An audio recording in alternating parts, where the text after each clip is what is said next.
नमस्कार दोस्तों। कहानी इतिहास की मेरे साथ मैं दिनेश निम्बावत। स्वागत है आपका एनआर स्टडी में। इतिहास को कहानी के माध्यम से प्रस्तुत करते हैं सरल तरीके से।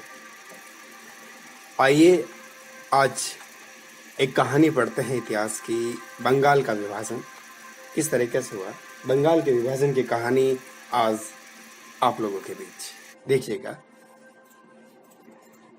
जनसंख्या व क्षेत्रफल की दृष्टि से बंगाल एक बहुत बड़ा प्रांत था।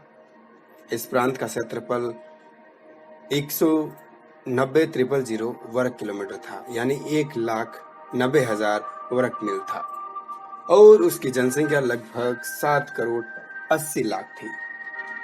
लॉर्ड कर्जन ने प्रशासनिक सुविधा का बहाना बनाकर बंगाल को विभाजित करने की योजना बनाई।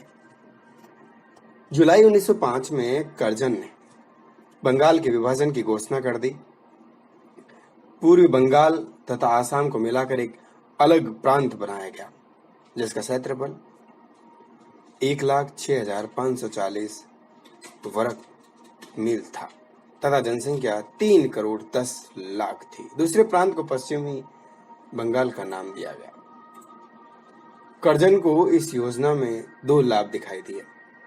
पहला ये कि पूर्वी बंगाल तथा आसाम प्रांत की जनसंख्या में मुसलमानों का बहुमत था तथा मुसलमानों का बहुमत होने से हिंदुओं तथा मुसलमानों में मतभेद रहेंगे, वह राष्ट्रीय आंदोलन पनप नहीं सकेगा।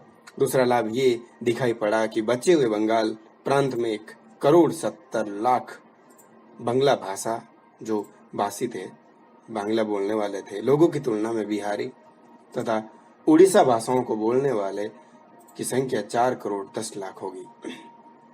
इस प्रकार बंगाली लोगों को विभाजित किया गया तथा नए बंगाल प्रांत में उन्हें अल्पसंख्यक बना दिया गया। वास्तव में बंगाल विभाजन का प्रमुख उद्देश्य हिंदुओं और मुसलमानों में फूट डालना और बंगाल में बढ़ती हुई राष्ट्रीय चेतना को कुचलना था। लॉर्ड कर्जन स्वयं पूर्वी बंगाल गया और उसने वहां मुसलमानों की सभा में कहा था, बंगाल विभाजन का उद्देश्य केवल प्रशासनिक भार हल्का करना ही नहीं, अपितु एक ऐसे मुस्लिम प्रांत का निर्माण करना है जहां इस्लाम की प्रधानता होगी और उसके अनुयायियों का आधिपत्य होगा।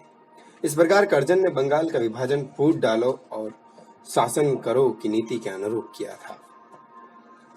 अब इस बंगाल विभाजन का विरोध हुआ, देखिए किस तरीके से।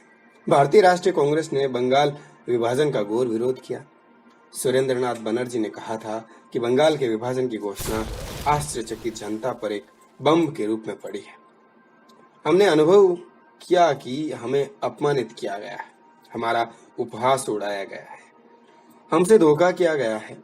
बंगाल विभाजन राष्ट्रीय एकता के लिए घातक था।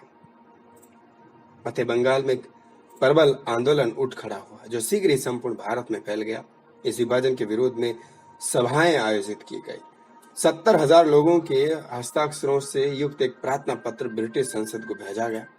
7 अगस्त 1905 को कोलकाता टाउन हॉल में एक विशाल सभा आयोजित की गई, जिसमें लगभग 50,000 व्यक्ति सम्मिलित हुए। इन सभा में विदेशी वस्तुओं के बहिष्कार, स्वदेशी वस्तुओं के प्रयोग तथा मातृभाषा में शिक्षा ग्रहण करने के प्रस्ताव पास किए गए। 16 अक्टूबर 1905 को लॉर्ड कर्जन ने बंगाल विभाजन की योजना को लागू कर दिया। 16 अक्टूबर को राष्ट्रीय शोक दिवस के रूप में मनाया गया। 16 अक्टूबर राष्ट्रीय शोक दिवस में ध्यान रखिएगा।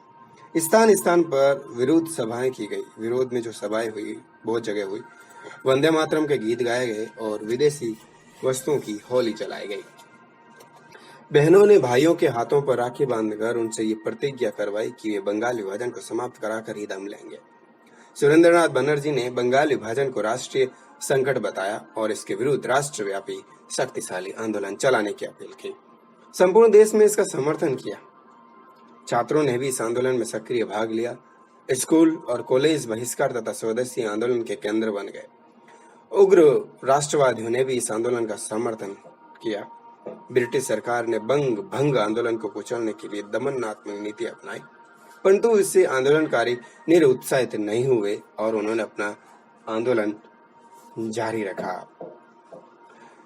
अब बात करें जो बंगाल विभाजन हुआ उसके परिणाम क्या क्या पड़े, क्या परिणाम रहे इस बंगाल विभाजन की बात करते हैं। उग्रवादी आंदोलन को प्रोत्साहन मिला। बंग भंग आंदोलन के फलस्वरूप भारतीय राजनीति में उग्रवादी विचारधारा का विकास हुआ। युवक वर्ग ये पूछने लगा कि यदि संवैधानिक पद्धति का परिणाम बंगाल का विभाजन ही है तो उसको अपनाने का क्या लाभ। अतः अब लोगों की संवैधानिक साधनों में आस्था नहीं रही। राष्ट्रीयता की भावना का प्रसार हुआ। बंग भंग आंदोलन ने देशवासियों में राष्ट्रीयता की भावना का प्रसार किया। स्वदेशी आंदोलन, विदेशी वस्तुओं के बहिष्कार, वंदे मातरम के नारों से देश भक्ति तथा राष्ट्रीयता की भावना विकसित हुई। बहिष्कार और स्वदेशी आंदोलन को प्रोत्साहन मिला।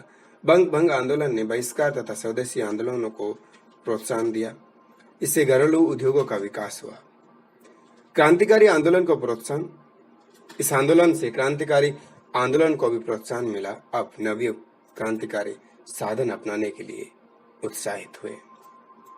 तो दोस्तों ये बात थी बंगाल विभाजन की। उम्मीद करता हूँ आपको पसंद आई होगी।